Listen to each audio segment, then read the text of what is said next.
بسم اللہ الرحمن الرحیم۔ السلام علیکم ورحمۃ اللہ وبرکاتہ۔ عابد راجہ چینل کی طرف سے آج میں اپنے دوستوں کو بتاؤں گا کہ فجر کی نماز کے بعد نبی اکرم صلی اللہ علیہ وسلم کون سی دعا پڑھا کرتے تھے۔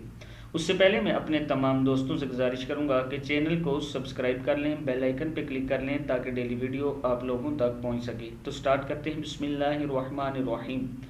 حضرت سلمہ رضی اللہ تعالیٰ عنہ سے روایت ہے کہ رسول اللہ صلی اللہ علیہ وسلم صبح کی نماز سے سلام پھیرتے تو یہ دعا مانگتے۔ نماز فجر کے بعد کی دعا ہے: اللہم انی اسألک علما نافعا ورزقا طیبا وعملا متقبلا۔ کیا ہے؟ اللہم انی اسألک علما نافعا ورزقا طیبا وعملا متقبلا۔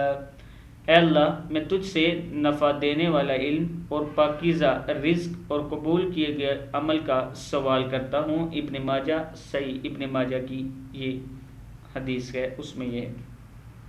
اپنے دوستوں سے گزارش کروں گا کہ اس کو آپ نے ضرور یاد کرنا ہے اور نماز کے بعد صبح پڑھنا ہے۔ السلام علیکم ورحمۃ اللہ وبرکاتہ۔